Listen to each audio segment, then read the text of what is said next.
Hey everyone, welcome to today's webinar from Swansea University's School of Sport and Exercise Sciences. At any point during this session, you can interact and engage with us and ask us any questions that you have about today's session. To do that, on your display screen, you've got the options that are highlighted in red there.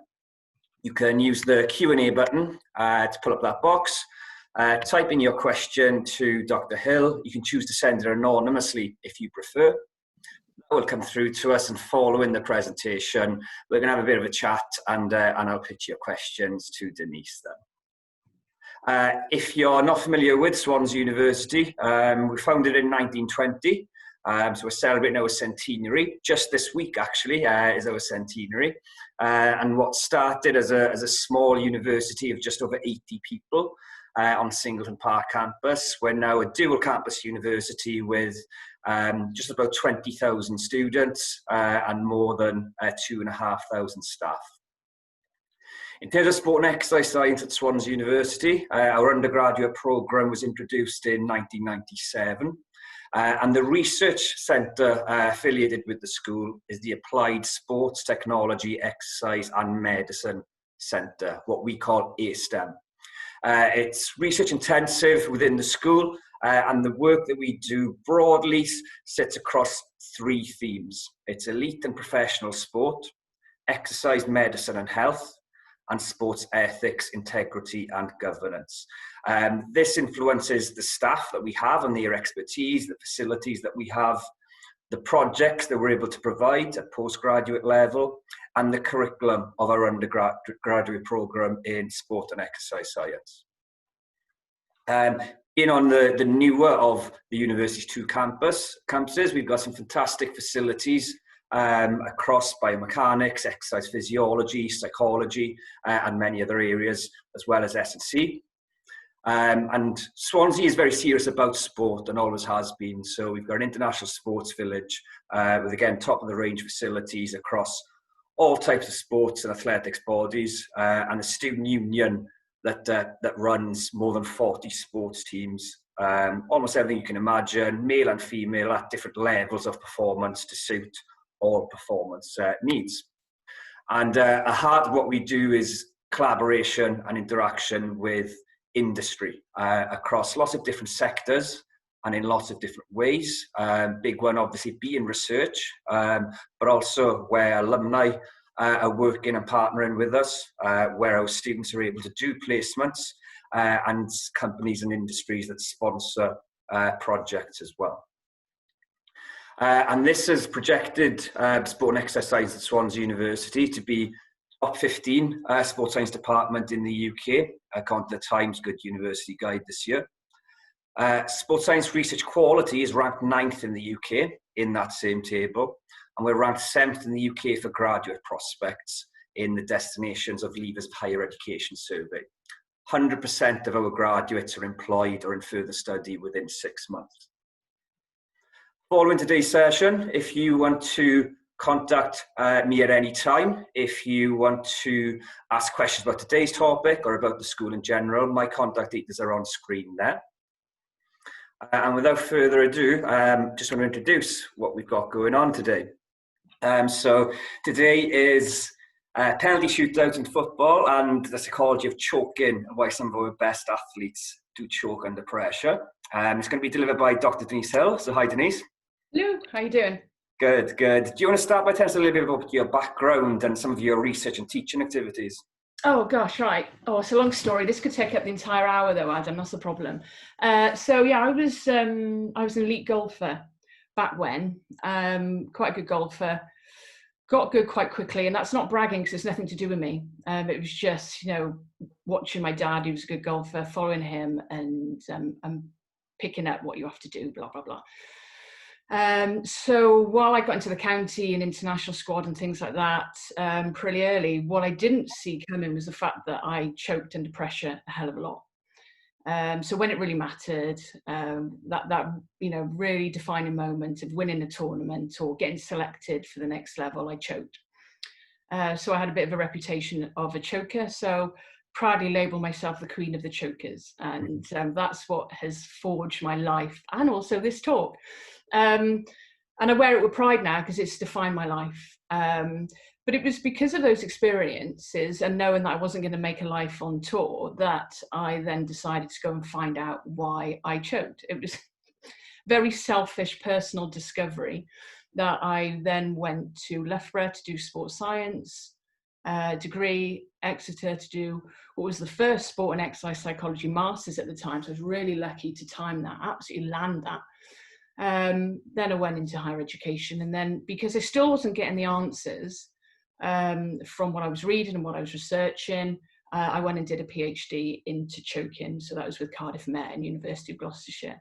Found the answers I wanted, and by that point I was teaching at higher education, researching mainly choking but also well-being, and finding myself in the most amazing location to do this at Swansea University. So what was a bit of a sob story, bless, get the violin out, of the choking's turned out to be absolutely living my best life here in Swansea University. So that's that's how we got here. Good, turned it on into a positive. Well, it all did really, and now obviously I, not only teach and researcher, but work with elite athletes. And so apologies in advance to everyone because I'm going to talk a lot of golf. I appreciate that we will use the case study of penalty shootout, which is why I know many of you arrived. But most of my work and most of my applied experiences is within working with golfers who choke, tennis players and dart players, so the individual sports. But I do work with across the sports with elite performers who find themselves struggling to cope with pressure and perform what they're capable of when it really matters. So yeah, living the best life, Adam. It's something that's universal, and it's not tied into one sport or one activity within any sport. So I want to talk about that a little bit later and different applications of the work that you do. Cool. So I'll hand over to you then to share and to deliver. Right. Bear with. We'll get going.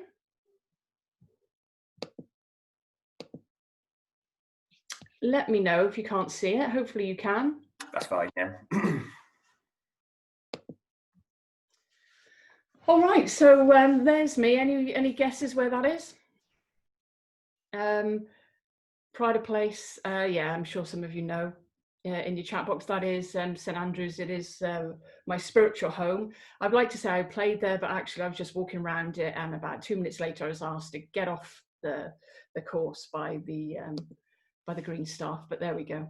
It was a wonderful moment. But what I'm going to do today is talk you through why elite athletes choke under pressure, and explore some of the research around this. So to present really these parts, and it does seem a lot because it is a lot, but what I'll do is touch on bits and pieces, push on through others, and then dwell on the important bits. But obviously at the end of the session is that if there's anything that you want to talk about a little bit more, then just please let me know in the question and answer session. I'm happy to return to it. So the definition of choking we're going to identify, you'd think that would be easy to sort out. It is not. It's been an absolute nightmare, as you'll find out. I'm going to talk about then the possible consequences of choking, so why this phenomena has become so important, particularly in sport and applied sports psychology, but also across domains, as Adam alluded to. Then, of course, we need to understand what causes choking. What are the factors? What are the mechanisms? What are the processes? And the moderators that increase an athlete's likelihood of choking. And then we shove all of that together to go, all right, that's fine, but what can we do about it? How do we manage to support athletes so that they do not choke, or they choke less, or perhaps they use the choking experience in a positive way? And yeah, we'll be using the case study of penalty shootout. And very dangerously, as a Welsh woman, I will be looking at English football penalty shootout to make the point. So that could be absolute career suicide, but we'll have some fun having a look at that. So it does seem a lot, but let's try and start at what should be a really easy starting point, which, right, what is choking under pressure? We use this term a lot, and I talk we generally, anyone who's a fan of sport has used the term or has seen someone choke or has read about someone choking. And we've kind of like developed an idea of what that might be. Actually, in the literature, for many years, we used Baumeister's definition, so the occurrence of inferior performance or any performance decrement. I'm just wondering what you think to just spend 30 seconds having a little think about what you feel.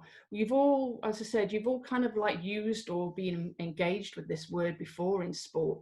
Do you think that cuts it? Do you think that describes what you've experienced or what you've seen? So this is suggesting that anytime someone even slightly performs lower than expected, that is a choke.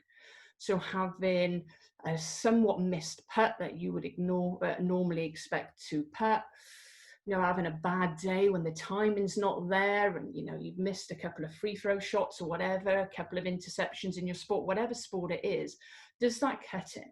I'm just going to have a look in the chat box because someone's been brave enough to say no, they haven't. Okay, please be brave enough to put some answers, because I'm going to ask you some questions all the way through. It'd be great to interact as we go through.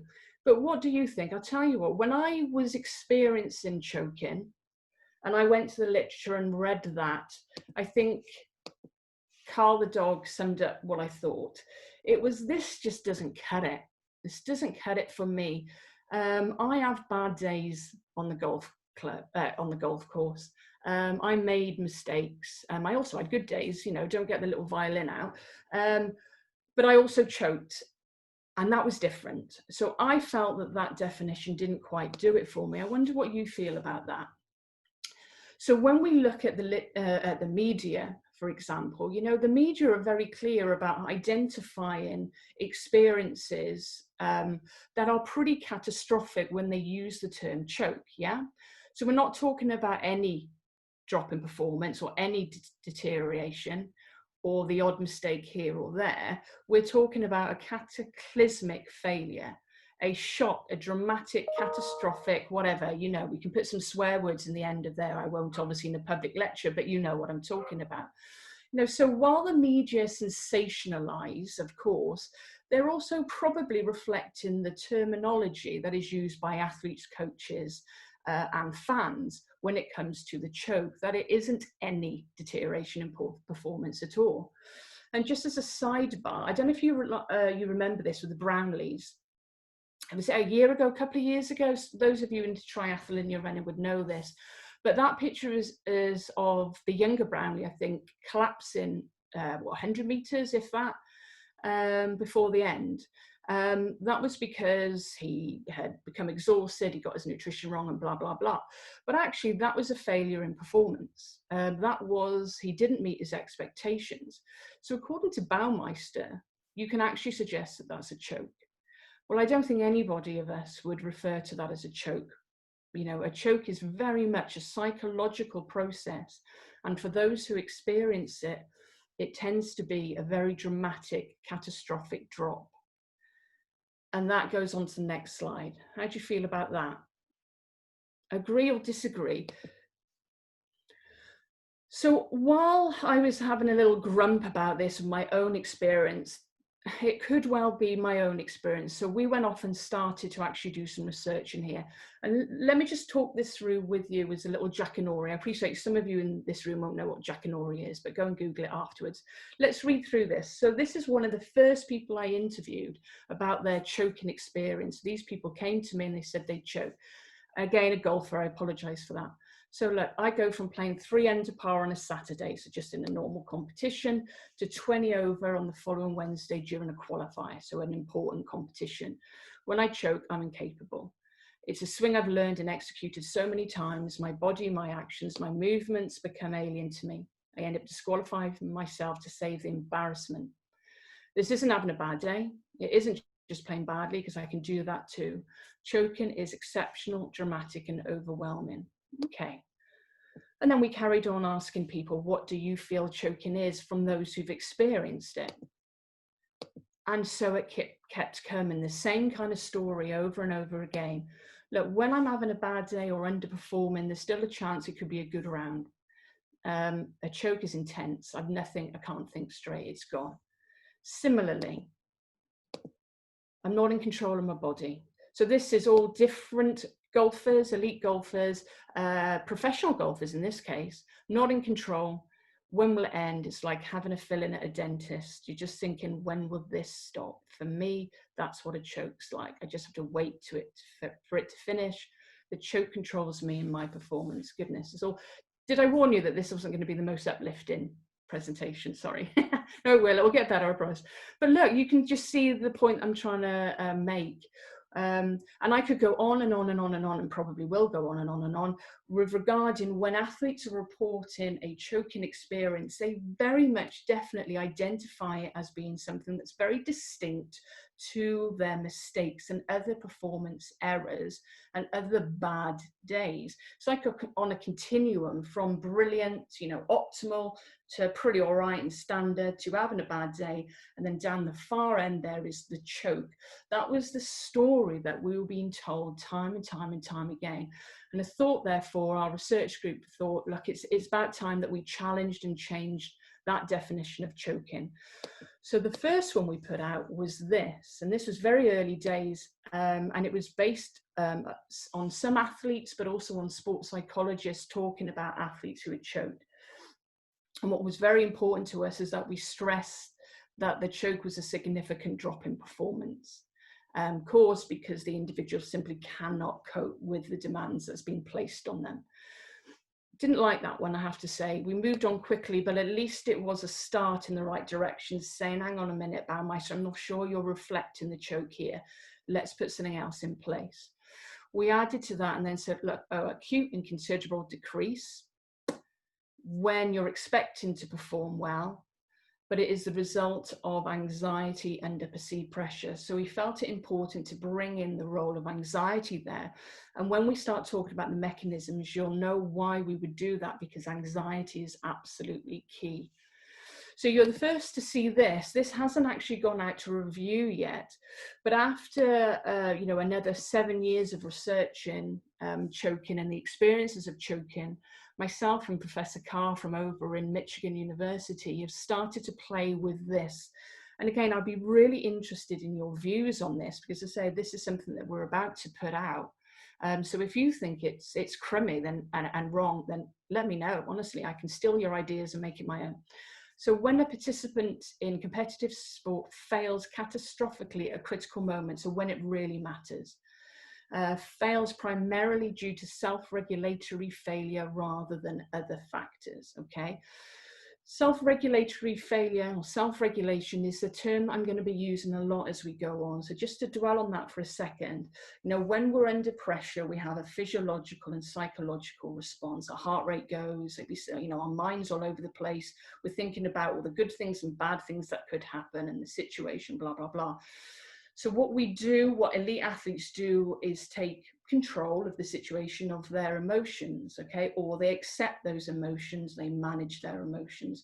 Whatever they do, they talk their way through it, and they give themselves a moment to get themselves into the optimal state, whatever that is. So they manage everything that's going on with their mind and with their body, and they self-regulate into an appropriate state, physical and psychological state. Now, when athletes choke, they fail to do that. They fail to self-regulate. So their body, their emotions, and their mind is absolutely all over the shop. They're not in their optimal state, and they're not in a situation to execute this skill. So I told you it was never going to be easy just to say this is a definition of choking. On the screen there, you've got 3. The one that tends to be used the most at the moment is the second one. And as I say, the third one is something that we're looking to put out in the next couple of weeks. So now's a good time for your views. I would love to have a peer review on what you think that is. But hopefully that gives you the picture of what we see choking to be, something that is very much down the far end of the continuum of sporting performances. So within all of that literature and all of our research, these are the characteristics that are associated with the experience of choking. So we do know that the athlete perceives a significant and catastrophic drop. We do know that it occurs only at the absolutely wrong moment, as in when it is such an important moment, the pressure is on, it's the clench critical moment in time. The athlete perceives a loss of control. They don't feel in control of their body or their emotions or their mind. And it's very difficult to then regain your performance after that. To be perfectly honest, that mainly because the chokes tend to happen at the end of the game.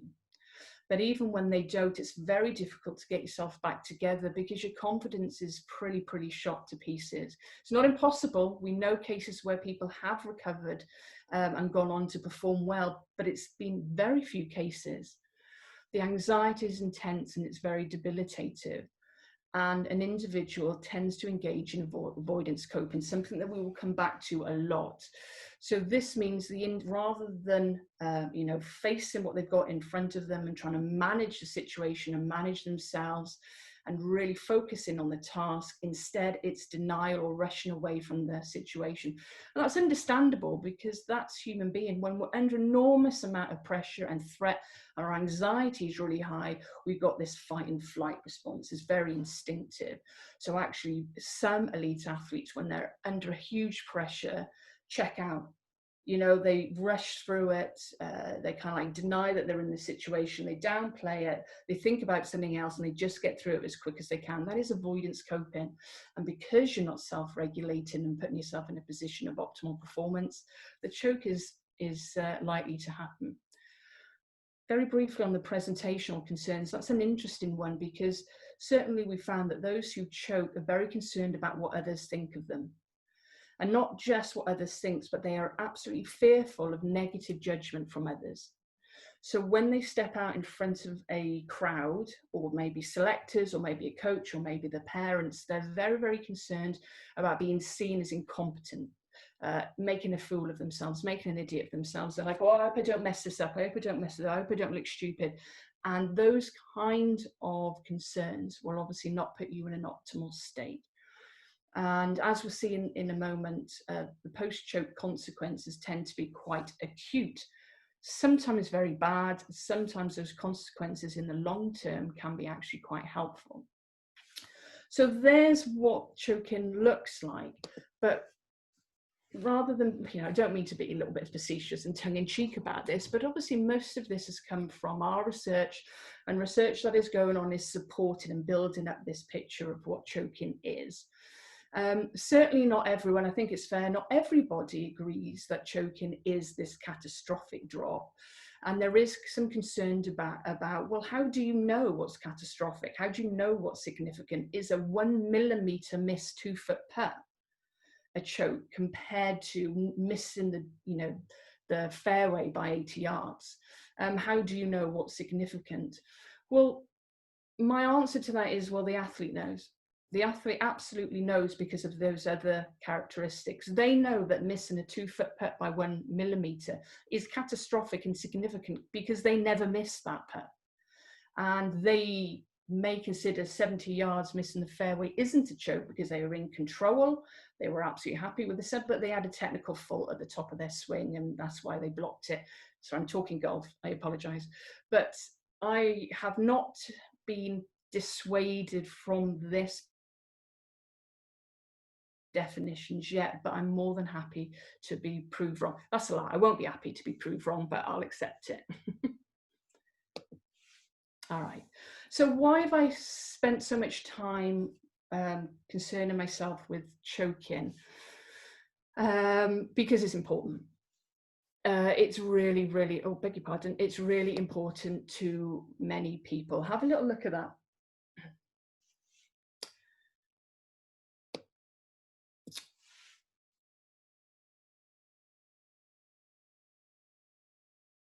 So this is a professional golfer that I worked with during my PhD. So this was a 5-year process. And it wasn't until the end of that 5 years, in our final interview, that he finally turned around and said, Denise, do you realize that this project has saved my life? And this is, I don't want to try and sound grand and look at me a lifesaver, because absolutely, and not anything like that. It was just an incredible moment that knocked me out of my shoes, I have to say, because I did not realize that choking could impact individuals so considerably. I had many moments of wallowing self-pity, don't worry about that. But this knocked me off my feet in terms of this guy was saying, and I thought he had a good life. He was a pro golfer. He was still a teaching pro. He was doing all right, but he choked when it mattered, trying to get himself onto the European tour, trying to get that money that will make sure that his family was, financially secure. And he said, look, I'm nothing. I only saw myself as a golfer, knew myself as a golfer, and it wasn't worth me being here if I wasn't good at it. Life was not worth living. Oh, okay. Again, not terribly uplifting, but very, very pertinent. And many of you I appreciate who are listening to this and maybe later listen to this will go, oh, come on, dude, get over it. It's only a game. And others who are listening to it will go, yeah, I can see where he's coming from. The thing is about elite sport is it's not something that you do, it's something that you become. So in this case, he wasn't playing golf, he was an elite golfer. That was who he was. And to fail so publicly and so catastrophically when it really mattered, stripped away who he was. It was his identity. And then he was left with what? What am I? Who am I? And you can see that the impact is quite pertinent. Another one, again, sorry to read through this Jackanory style, but it's hard to describe how that type of collapse makes you feel, especially when you do it over and over. I felt like a failure. So I sat in the clubhouse, drank alcohol, got into the car and drove home. I was massively over the limit. I doubt anyone would understand why I did it. It's just an indication of choking made me feel. I needed to blank it out. Choking damaged my esteem. I had this image of myself being a successful golfer, but in truth, I was pathetic. Choking got me to the point where I no longer had any regard for myself. And again, some of you will be really taken back by that and think it's ridiculous, but this was a female golfer. I don't know if that's relevant or surprising. It was an amateur golfer. She was good. She was very, very good, but choked multiple times. And this is what it got to the point of that she was being very self-destructed and criminal. And she was very lucky to get away with that, quite frankly. And actually, the next day, she gave up golf. And I'm sure you've got views on that. But it's just to go to show the impact that this experience can have. It can be very damaging. But look, this isn't, a doom and gloom story at all. It probably does sound like it at the moment. But this is the only study that's actually been done on the consequences of choking. And for sure, there are some destructive impact, as you can see, of the choking. And that's why it's so important. But in this study, it was a small sample, yeah, but about 80% of them actually experienced choking and went on to use it as a positive experience. They used it as the most pertinent learning experience that triggered their future success. So most people, most athletes, and this is great, hopefully in the position to go, oh, that really sucked, but I'm learning, it's giving me a kick up the bum to go and work harder, to go and get some advice. I now know what I shouldn't do, onward and let's go. So plenty of people I've spoken to have said brilliant learning experience. I'm glad I went through it. But we know from those previous quotes and from other examples out there in the world that it can have a devastating effect.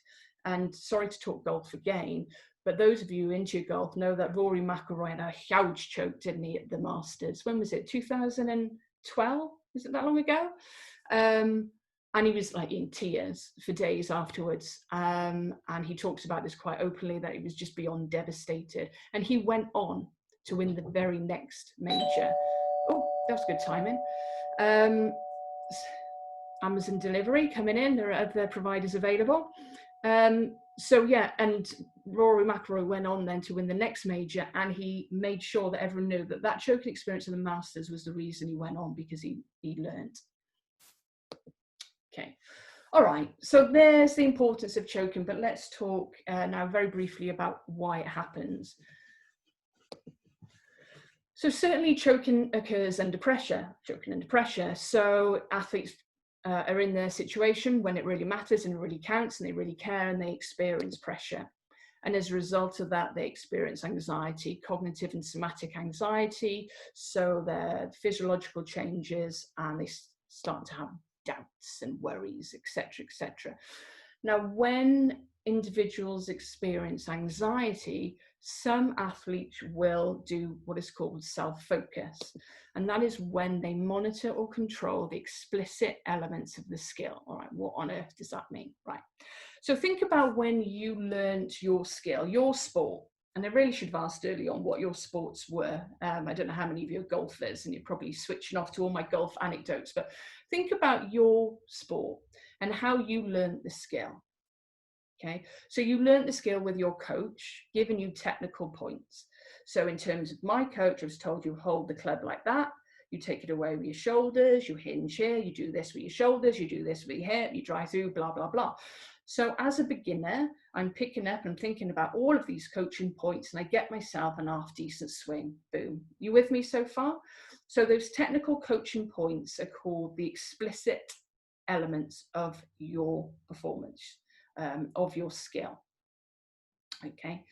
Now, as you practice and practice and practice and get better and better and better, you think less about those explicit components, and you start to think of something else, maybe the target, maybe your opponent if you're a footballer or a rugby player. You certainly don't think about the technical elements of your swing, the explicit components. It becomes automatic, doesn't it?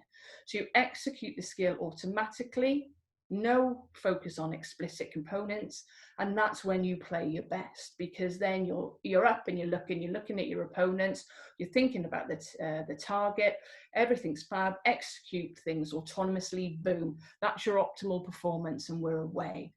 The problem is with some elite athletes is when they're under pressure and they should be executing their skill automatically, the anxiety causes them to focus on their explicit components. So there's me on the first tee, getting anxious, it's a big tournament, got people watching, selectors are there, big crowd, you know, a lot of money on the to win or whatever.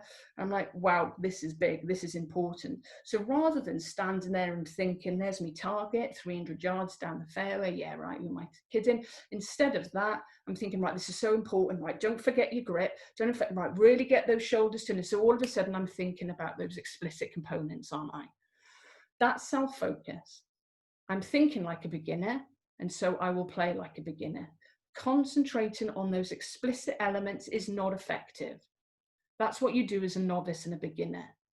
You are only going to perform optimally if you execute that skill as an elite performer autonomously, automatically, without thinking about the explicit components. I hope that makes sense. And maybe some of you have experienced that yourself.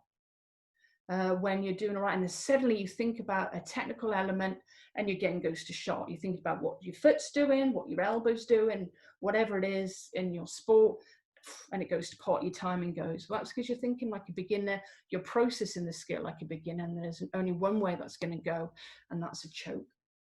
So some people go that way. Other people choke through distraction. And that is simply when you focus on something other than the task. So you're either mainly focusing on what could go wrong. Some people have focused on what could go right. So there's quite a famous story again in golf, I apologize. It depends whether you believe this or not, because there's various versions. But one of the biggest chokes in golf is a guy called Doug Sanders way back. And the story goes that he actually choked over a very short putt because he was thinking at the time which part of the crowd he would wave to first once he sank it. Missed the putt, and the rest is history. So obviously not thinking about the task, avoiding thinking about the task because you just can't engage with it, your avoidance coping. That means you are not processing the relevant information. That means you're not focusing on the relevant information, and that means you are not going to execute the skill appropriately. And that does mean the likelihood of a choke. So we've got two ways in which you can choke here. Most of the literature points to self-focus being the most dominant way in which athletes choke. Well, certainly the early literature did. So let me talk you through this, because this is actually quite interesting. So you can see my little cursor on this one. So the black bar, that is the filled out bar, that is the elite performer. And then we've got novice performers being the white, very clear bar. And what this is batting. It's baseball, actually, baseball batting. But this kind of thing was repeated across all sports, whether it was football, golf, hockey has been done as well. Trampoline has been done. It's been replicated over and over again. So here we have the athletes, they're simply hitting the baseball. And I won't go into details about what this is, but ultimately you can see that there's an error score at the left-hand side, and the elite performers had very low errors. as you'd expect. And the novice performers had very high level of errors, as you would expect. Right, next step.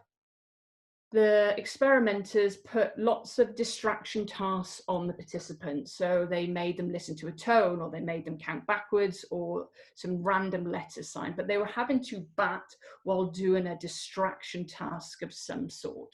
And as you can see, the error rate of the elite performers went up a bit. So not exactly a choke, but it's not ideal. Look what happened to the novice performers. They absolutely fell apart. Now, this is because they're obviously processing the explicit components. Remember those technical points, they're having to think about all of them because they're learning this skill. They have got no capacity in their working memory whatsoever for any additional stuff that's going on. So they've just capitulated and choked. They've choked through distraction. It's all over. If we look then to the final section, this is when the experimenters got the athletes to focus on the technical components, their explicit components. So they were told to focus on something to do with their grips, something to do with their elbows. So they were encouraged to self-focus. And you can see that the elite performers fell apart. They choked through self-focus. They focused on, they processed the information like a beginner. They hit the ball like a beginner. Whereas actually encouraging the novice performer to focus on the components helped them, because they're at that stage of learning where they need to focus on the components. They need to really work on what they're doing with their hands and with their elbow, and actually encouraging them to do so help their performance. So I thought that was actually quite an interesting thing. And as I said, that's been replicated across. And this kind of work has thrown forward the idea that self-focus is the dominant mechanism for choking. I'm intrigued as to what you feel, as many of you in this room, I'm sure, are athletes, and some of you may have choked, whether that resonates with you. So there is absolutely no doubt that if you encourage elite athletes to focus on their technique and self-focus, they will experience a drop in performance, and you are likely to encourage choking. So it's not what we want to happen. However, in terms of the research we talked about earlier, a question was raised in some work that we did in 2010 is, yeah, this is all very well, but this is all experimental. And you are actually encouraging our athlete to self-focus by going, right, you've got to focus on your hand now, you've got to focus on your elbow now. Does that really happen when you're out there playing? Unless you're playing with somebody who's given a bit of gamesmanship, are you naturally going to focus on your technique? So the work since then, when we've actually, it's called ecological validity, when we're going out there and actually looking and working with athletes who are just performing under pressure, do they naturally, when they're anxious, self-focus? Or is it the other way around? And actually, I have to say, most of the research, most of the ecologically valid research out there, which doesn't make people self-focus, is actually pointing towards distraction and saying that a hell of a lot of elite athletes, actually, when the pressure comes on, anxiety goes through their working memory. They're also, because elite athletes are also, when they're under pressure and they're anxious, their attention is directed to the threat stimuli. So what could go wrong? What are the crowd saying? What grief am I going to get at home from the media if this goes wrong, etc., etc. They're attracted to those kind of thoughts, and as a result, they're no longer focusing on the correct information and processing the correct information. We've got ourselves a choke. That's not to say that athletes do not naturally choke through self-focus. It absolutely happens, but most athletes that I work with, most athletes that I have interviewed and worked with in the research and applied capacity, it tends to be distraction.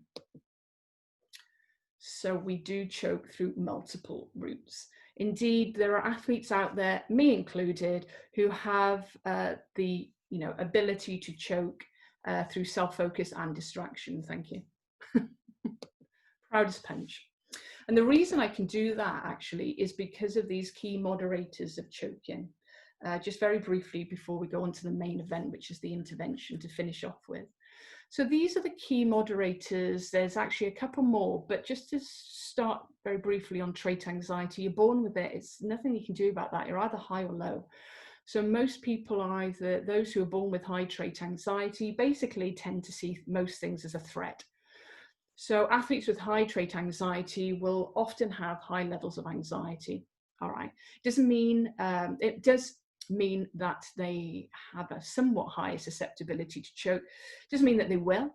It does not mean that high trait anxious athletes cannot be highly successful. Absolutely not. It just means that they have to work harder to self-regulate, and because they will have an anxiety response. Dispositional reinvestment is, again, something that is rather embedded within us. And that is where we know, and we can measure this, that some individuals simply have a propensity to self-focus. So when they're put under pressure, they think about their technique. It's not clearly understood why that is, but certainly I'm off the scale on both of those. So certainly when I'm under pressure, there is an instinct when that anxiety gets hold of me for me to focus on my technique and aspects of my technique, and I need to work hard on that. And luckily, I now know how to, which is quite good for a sports psychologist. In terms of impression motivation, we talked about that earlier with self-presentation. You know, there are individuals who are really quite concerned about other people's judgment. So those who are very self-conscious and really want to avoid negative judgment from others, those individuals tend to be more susceptible to choking.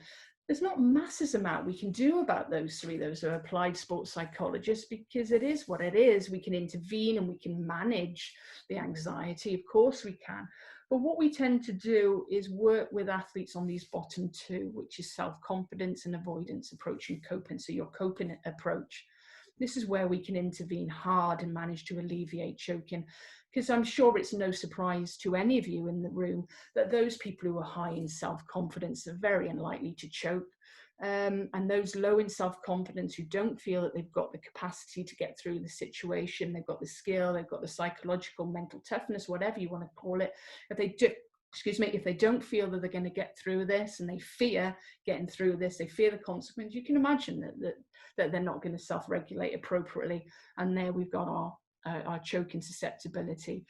And I'm going to bang on about it again in terms of coping. You know, those individuals who know they're under the heat, they're in the heat here, they're you know, in a really critical situation, they know it, they sort of embrace it, they recognize it, they accept it, and they go, right, let's get focused, let's get on it, let's do what I need to do to execute this skill now. Now's the moment. That's approach coping. That's doing something to self-regulate when you're under the heat, when you're under the pump, and producing your optimal performance.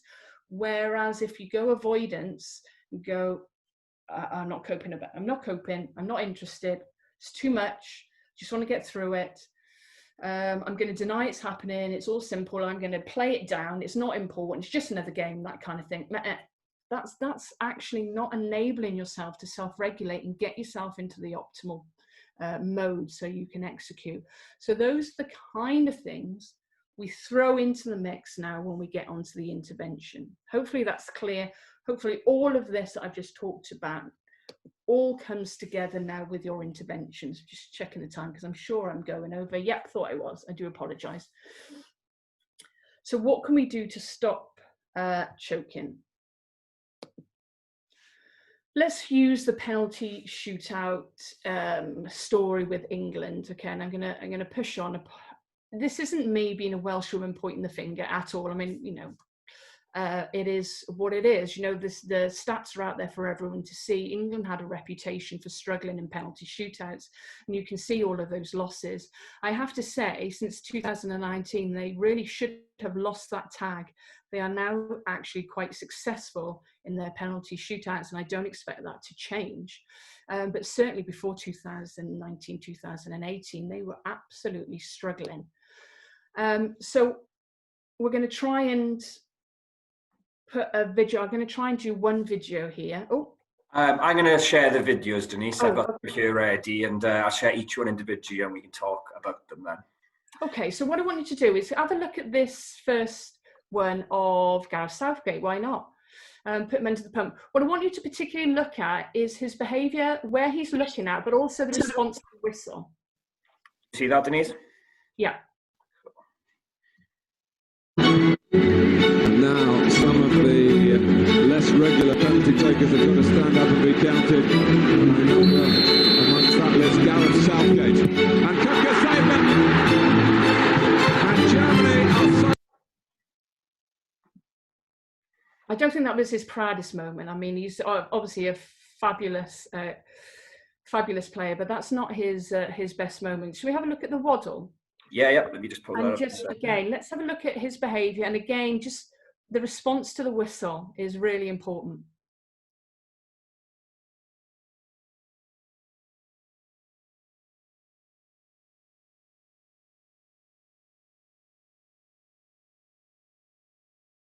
No worries if you can't, because oh yeah, here we go. Yeah, brilliant. Thanks, Adam. Have a listen. He looked dejected. He didn't half give it some welly though. And England are out of the World Cup. So, anyone have a little think about what might have happened there? And obviously, you know, you can be a little bit cheeky with your answers there in terms of what they're like as penalty takers, but actually they were, you know, we're talking about the elite of the elite, so they're pretty solid players. What I want you to do is now compare it to this guy. So again, people may not be Eric Dyer fans, and I get that, that's absolutely fine, not being partisan at all, but have a look at the way he responds, his behaviour, particularly to the whistle.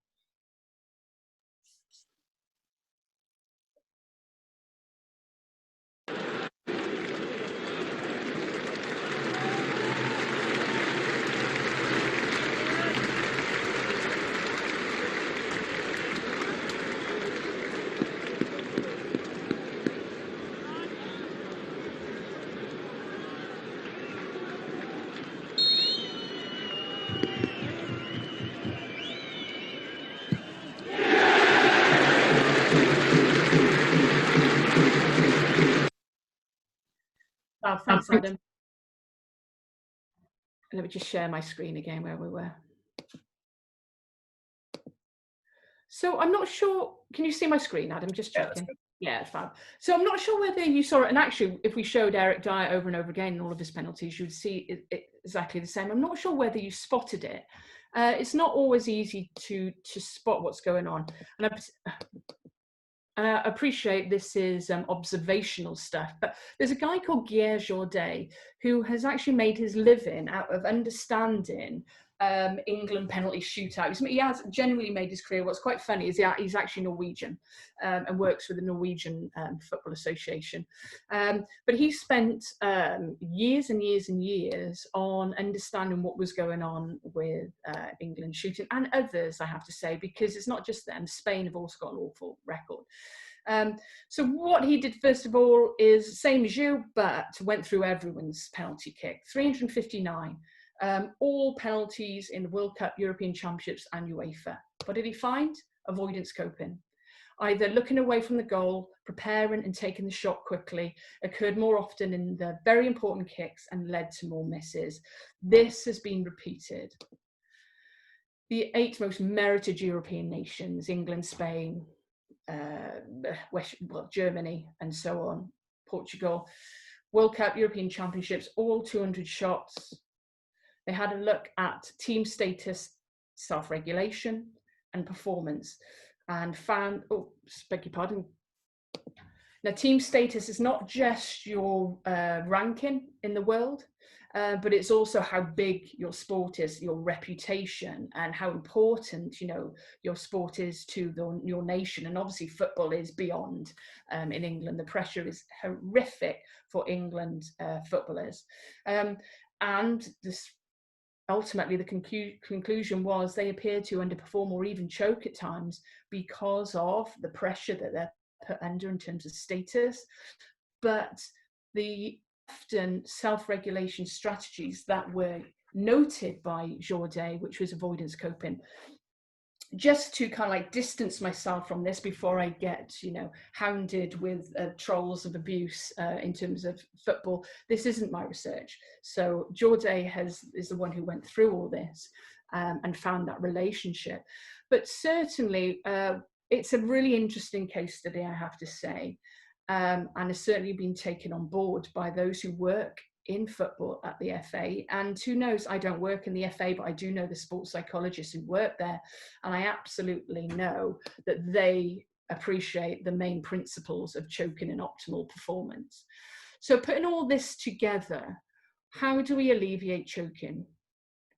What would we do in situations like the England football team, or like a Welsh golfer, or like a young basketball player or a young rugby player coming through in order to alleviate that choking experience? Well, look, what we do know from everything put together and all of the research and videos like that, you need to manage your anxiety. Anxiety is the driving force of choking. But anxiety is an important part of sporting experience. It's there. We need anxiety, otherwise we won't care. You know, we only get anxiety when we care because this situation matters to us. But we need to manage that anxiety appropriately. So we may need to lower it. We may need to reappraise it.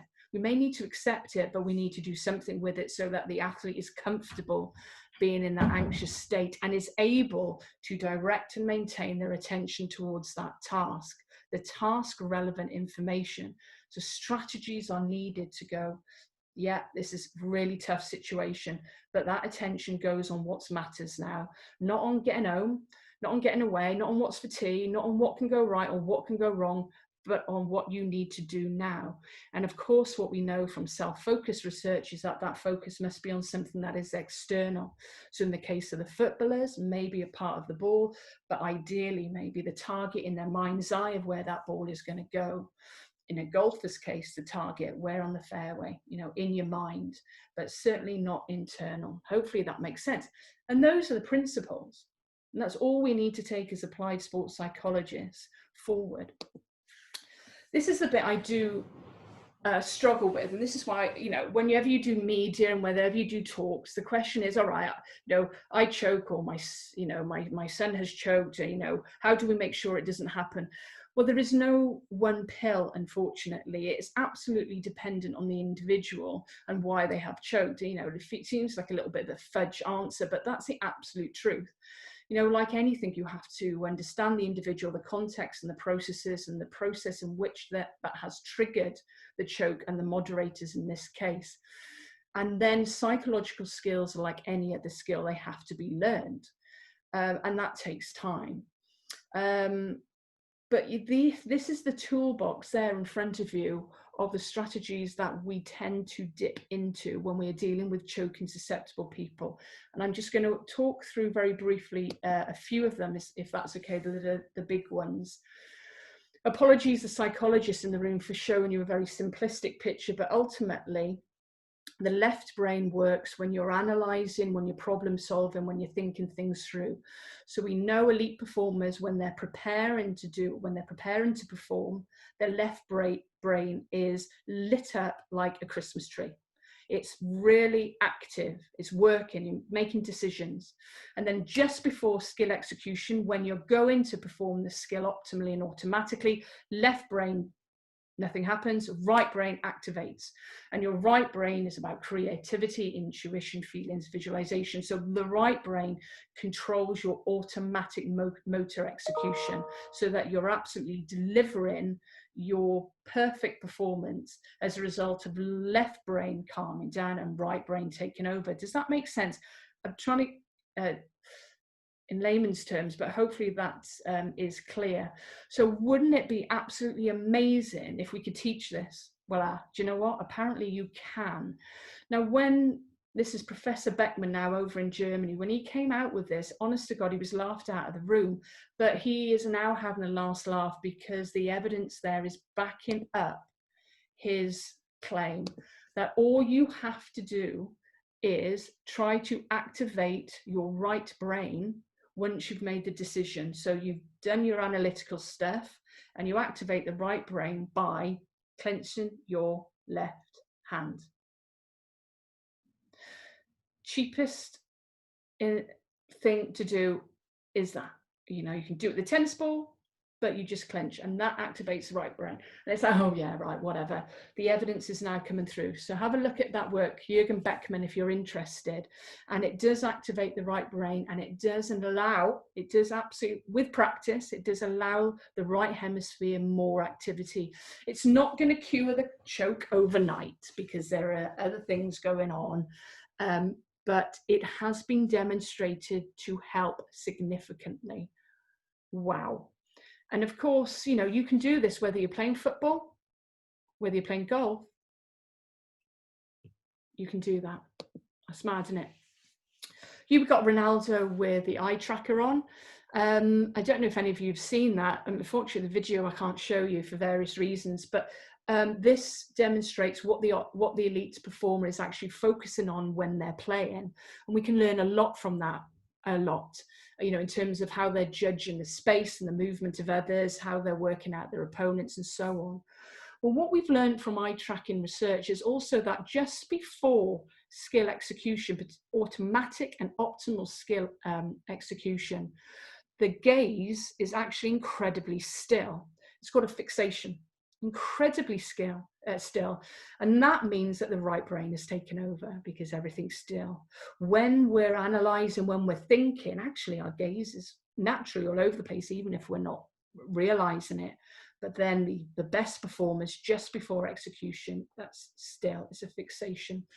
And that is a skill that we can learn, or we can teach our athletes through the eye tracking to have a little look and to focus. Like in golf, I will get my guys and my girls to focus in on the back of the ball for 3 seconds, and they count it. They hit the putt and they count another 3. They keep fixated in one spot. And it is a skill that can elicit very good results because you're preventing distraction and self-focus, and you're encouraging automaticity of this skill. Just to finish off in style now. Biofeedback, right? Cognitive restructures is simply changing your view of the situation to be something that you can manage rather than a threat. Biofeedback is understanding your body and understanding that you can actually control your heart rate and your stress and your anxiety. I'll talk about that more another time if you're interested, but I'm just mindful of the time. We need to encourage our athletes to also reflect constructively. Elite athletes tend to only think of what's gone wrong. We need to encourage our athletes to reflect on what has gone right in their performance. And if something's gone wrong, why? So we can build on it. So we can just build up the confidence continually. It takes effort, confidence. People just think it happens naturally. It actually takes effort. And as soon as our athletes realize that effort's required, they are actually quite surprised by the impact that has on us.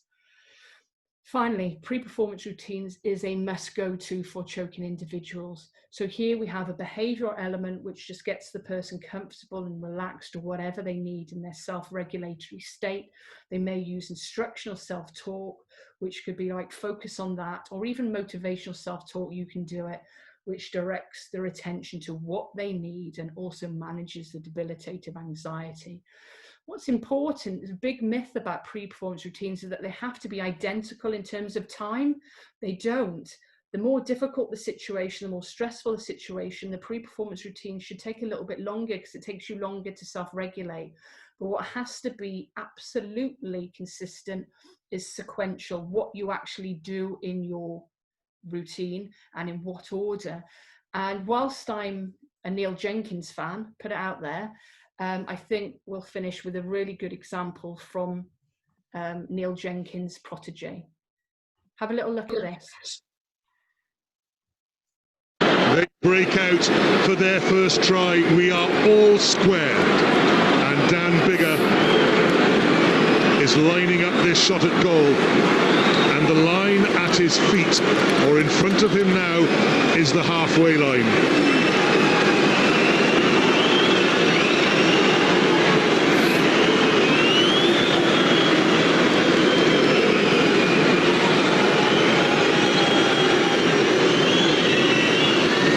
A long way, doesn't it? Length, no problem. Length, no problem. Direction, no problem. Wales lead at Twickenham. England 25.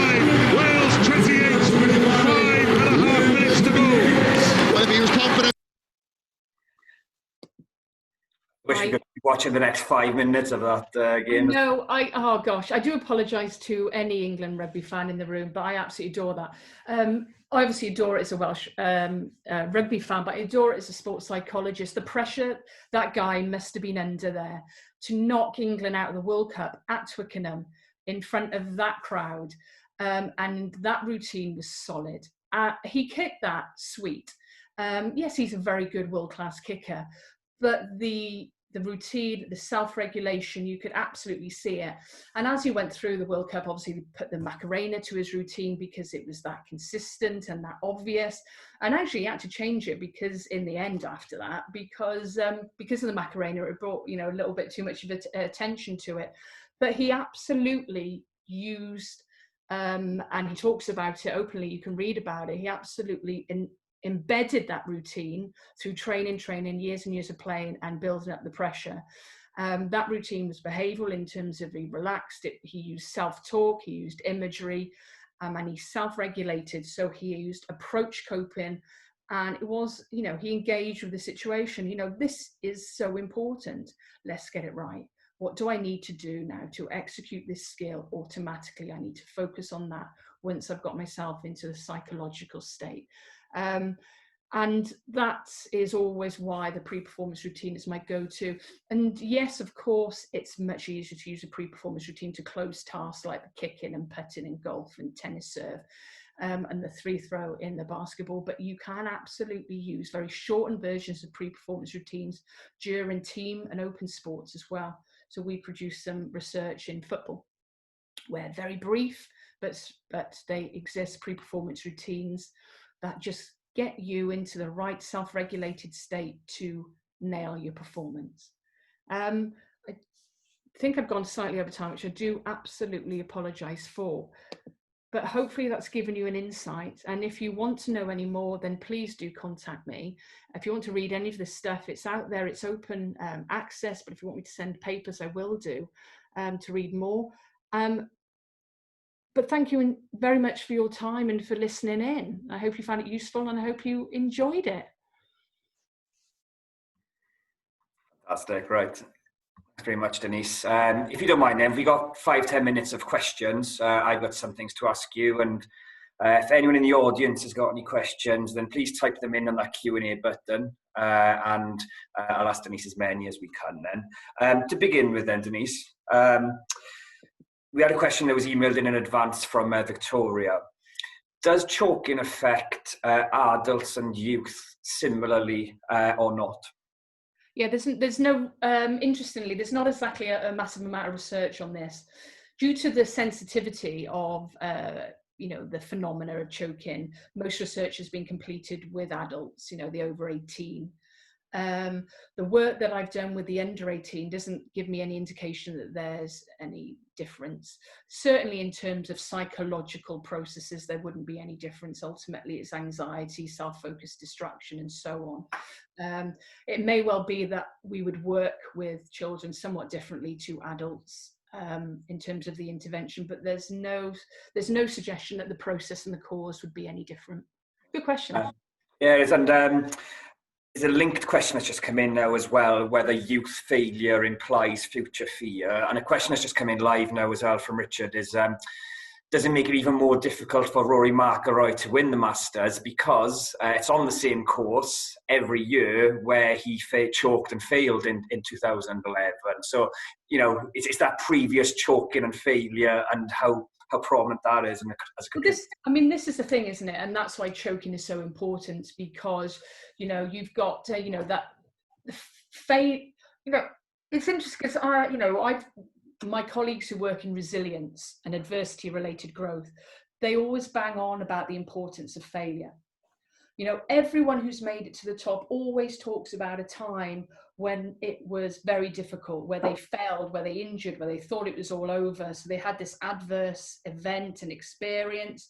And as a result of that, they learned, they got more motivated, and they went on to achieve greatness. So actually, having a adverse situation like choking can, and as we found in this, you know, as I talked about earlier, can actually have a very good and positive impact on you and your future sporting experiences if you use them in the right way. And that's the key.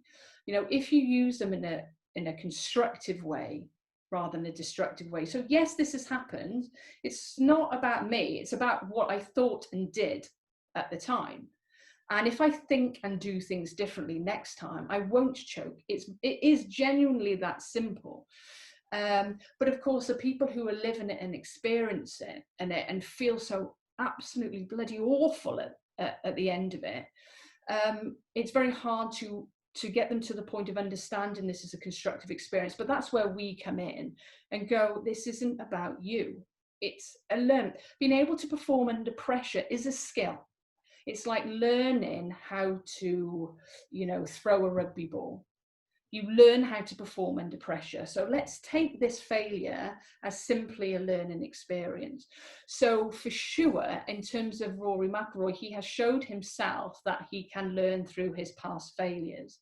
But ultimately, he also keeps on falling, you know, when it really, really matters. So obviously he had another choke then at Royal Portrush, because it was his hometown and everything had been built up so much for him to come home and take the trophy. And he didn't make the cut. He absolutely bombed out, same as he did at the Masters. So for sure, it's harder. For sure, the pressure is greater and greater. But there's no reason with, you know, very good support and advice, he cannot learn to self-regulate his emotions and get into a psychological state that is optimum. But that doesn't guarantee winning. That's the problem now with Rory. You know, there's a lot of big boys around him who are more than capable of beating him even when he's at his best. So he just has to go out there, you know, and manage himself as much as possible. But for sure, whoever came in with that question, you're absolutely right. It gets harder and harder because you have that baggage. But it's not impossible to overcome when you learn it, when you use it as a learning experience. There's another question that came in from Victoria. Does all the study and research being done now take into account both men and women? Should they be considered separately or mixed? And how is it factored in at the moment? Yeah, that's so interesting. So my PhD was meant to be on female golfers because obviously I cared about myself. You know, it was a journey of self-discovery. As it turned out, I couldn't recruit any female golfers who were willing to admit to have choked. Now, I knew that there were plenty out there because I played with them, but it is actually, you would think that'd be the other way around. You would think that it would be the guys that would be more reluctant to put their hand up and say, I've choked, come and help me. But it was absolutely that way. It was the men on tour, on various tours, and at the best amateur end of the continuum, they were the ones going, I'll be involved, I'll talk to you, I've choked, let me talk to you about it. And I couldn't hold them back. So most of the research actually has been completed on men, often for that pragmatic reason. Choking has been researched in women. I have obviously worked with women and researched on women. Again, it's the same as youth. There's no reason for the process and the mechanism to be different, but for sure, the role of confidence, the management of anxiety, the reasons for them to get to that point of then having anxiety, you have to imagine that they would be somewhat different, because we know in the literature that female athletes tend to have lower confidence than male athletes somewhat. And so there could be some differences. We haven't seen it yet, but that may well be because females are really underrepresented in a lot of research, but particularly choking. So it is something that we're trying to address. I don't anticipate masses of difference, but there really ought to be some nuanced differences that would inform your intervention. Victoria's on fire. Opportunity and potential for further research. And yeah, absolutely. So Victoria, I don't know whether an email, I don't know whether she's going to listen back to this or something, but she should, if she's going to come to Swansea and do sports science, and we've definitely got a dissertation title for her. Yeah, love it. It's been a really good comment, first of all, and a question that's come in from Josh. I read that the demands of a penalty shootout in football are not something that footballers regularly experience. So, performing a single skill in a closed fashion with all viewing eyes on one person. And golfers are better equipped to cope with those mental demands of a football penalty shootout than a footballer. So what would your thoughts be on that? Gosh, two questions there. Well, yeah, this was always the thing that was thrown at England football, wasn't it? Well, you don't practice it. Well, that's no longer the case. Absolutely no longer. I don't work in the FA. I don't exactly know what they're doing, but I do know the sports psychologist, Ian Mitchell, being one of them, who was the right-hand man to Chris Coleman in the Welsh team. So I know the group that are there. So I know they know how to prepare these guys now, and also the psychologists who work in at the layers in terms of the under-21s. So I do know that the players, men and women, are exposed a lot more to simulated pressure on penalties, and it's never possible to replicate the real thing. Of course it's not. You're never going to replicate a World Cup winning or losing penalty in practice, but you can have a go at least allowing the footballers to develop what self-regulatory skills are relevant for them under increasing pressure, so that when it really does matter, they're in a much better state. And you can see that that's already happening. In terms of the golfers, do you know what? They that's really interesting. I think, well, the thing is though, is it transferable? So yes, they may or may not choke in golf, but put them in front of football situation where they're not very good, would they even feel different pressure then, isn't it? Yeah. There's no pressure there because there'd be no expectations to be able to slot one home, because it's like, well, I'm not an England football player, what would I know? But I get the point that's been made, but an interesting point of that is that, are you a choking susceptible individual? If you're going to choke in golf or football, are you going to choke elsewhere? And I think that's what's really keen from what Josh is saying. And the answer there is no. There's no, the research has been really hardcore on that and trying to see if there is a profile or psychological profile of a choker, and that doesn't seem to exist. Certainly there's a profile of individuals like a golfer who may be susceptible to choking in golf. Whack them in another situation, like speaking in public or doing an exam, like the driving exam. It doesn't seem, because there has to be a perfect storm of factors. So will a golfer choke in front of the penalty shootout? Probably. It comes down to what you said about self-focus, isn't it? It's, yes, they do a repetition. Even footballers, with that example, they kick a ball hundreds of times in training without thinking about kicking the ball. And the one situation where they have to think, or they do think about kicking the ball, they kick it differently to how they've done previously. It's yeah, which you don't, you have to go automatic, and it's a case of putting yourself into a psychological state where the automaticity takes over. It's as simple as that. Direct your attention externally to the task relevant information. That's the principle. And once you've got that, I appreciate that's easier said than done, but there's strategies that we talked about that can encourage you to do that. But that is it. It's a skill like anything else. You focus on what you're meant to focus on, you'll be all right. It'll be there or thereabouts. You may not be brilliant every day, because obviously it takes, biomechanically, technically, physically, nutrition, it all has to come together on that right moment. But I tell you what, if you're self-regulated and you're focusing on the right thing, you'll be there or thereabouts. Is it fair to say that, research into choking is certainly in its infancy, and it's under-researched relative to how important and how it does touch all sports at all levels? Yeah, it seemed to have a real burst in the 80s and 90s, and then it died down a little bit, really, until myself and Chris Mazzano, who I've done a lot of work with, really came in and tried to take this up again, because it was just assumed it was any performance failure. So all of the research around anxiety and stress and whatever, that was being used to explain choking. And to support those who are choking, but it was just not enough, and I was obviously part of that as a player, as an athlete at the time. So psychologists would come along and give me relaxation techniques to manage my choking. Well, that's absolute nonsense. I mean, it didn't touch And that's why I didn't go on, to achieve what I perhaps could have, who knows. Absolute nonsense. So it's like, nah, we got to get on with this. So yes, we started more, and it is now, there's a lot more research coming out there in terms of a far more acceptance that actually choking may well be a different experience and phenomena. I remember in 2010, I stood in America when I was doing my PhD at a conference, a big conference out there, and I said for the first time, choking is different from an underperformance, and it was silence, absolute silence. It was, I'll get my coat, I'll get my taxi off to the airport, thanks for coming. 10 years later, the penny has dropped.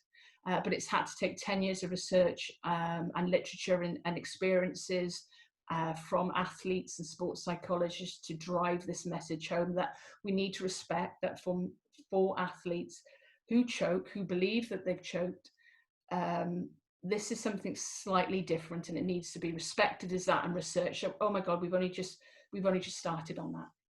We used the examples of golf and England football. In your experience and opinion, are there any sports or organisations or individuals who are leading the way on implementation and action off the back of the science that we're learning about choking now? To be fair, it's us lot. It's the School of Sport and Exercise Sciences that are absolutely leading the way on this. My colleague also over, the Federation University, Chris Mazzano, he's, we're in partnership on this. He mainly, he does some work with Australian Institute of Sport, and also mainly in 10-pin bowling, which is a bit random. But when you think about it and the type of execution involved with that sport, it makes perfect sense. For sure. I mean, I didn't realise how big 10-pin bowling was in Australia. Nah, you live and learn, don't you? But for absolutely, Swansea University and the School of Sport and Exercise, we are absolutely leading the way on this and providing the theoretical and applied research, and then the implementation with our various partners, our sporting partners. Do you see any sports or actions within sports that aren't taking it seriously, or that could be dramatically changed by putting more consideration to the science and implementing strategies from it? Like tennis comes to my mind a lot, and I know a lot of individual tennis players who don't even know why they are failing and it is choking, but then it's the organisation, the support network behind it that aren't educating and implementing this work. I am definitely not going to point any finger on a public lecture to organisations now. I mean, to be fair, it's sports psychology, it's really interesting, isn't it? But we as a profession need to take responsibility for making sure that our message is sent out there in terms of what it is. There are many coaches out there who believe that they don't need a sports psychologist for their players because they provide the sports psychology. There's a lack of understanding that as a qualified and practitioner applied sports psychologist, it was a degree, it was a master's, it was a PhD, it was supervised experience, and it was 15 years of building up my experience, and that's what we've all had to do. But there isn't an understanding or recognition of that. And actually, I don't blame the coaches. I kind of like blame us. And we're doing much better than that as a profession, in terms of this is what we can do. This is what we do. And there is absolutely, so when I started this, I've been accredited BASIS sport and exercise scientist now 15 years, nearly 20 years. God, I'm showing my age now. And certainly at that point, no organisation really employed a sports psychologist. None of the top boys employed a sports psychologist. Now it's really unheard of for them not to. So it has changed. It absolutely has changed. But it's for us, I think, as a profession, to really work with organisations to understand what we provide and how it's provided. We can't go in and just deliver an hour workshop. Right, that's done for the year. We're all sorted. It is a very ongoing process, working with the coaches, working to set up an environment, working one-on-one with the athletes, because their needs are very particular, but also to push this through. I said before that psychology is a skill. You know, you bring in an S&C coach, and you bring in a coach, and you bring in a new technique, and the athlete knows that they've got to go off and work and work and work on this for, you know, days, months, years to get it right. And yet you bring in a sports psychologist and we're going, right, we're going to do a pre-shot routine, boom, done it once, hasn't worked, give up. It's like, it's the same process. You've got to work at this. Imagery, self-talk, whatever it is, the technique you're going to use, it has got to be embedded for it to have an impact, just like any other technique. And again, that message may not be getting through to some organizations, but I don't necessarily blame the organization for that. But we continue to fly the flag, we continue to push the word as a university and a department, certainly around this area. And for sure, we've been embraced by the organizations that we work with. No, that's fantastic. Thanks for a really good session and preparation and delivery there. We really appreciate it, Denise. No problem at all. I hope it was enjoyable. I'm sorry I overran a little bit. To be fair, my students would be really chuffed, because normally I say I'm going to do an hour, and 2 hours later I'm still banging on and they're climbing the wall. So actually an hour and 10 minutes, that's a PB for me. And it's really enjoyable, so no, I appreciate that. Well, thank you ever so much, and thanks ever so much for turning up, and for those who listen on record. I hope you enjoy. No worries. All right, have a good day. Bye. Take care.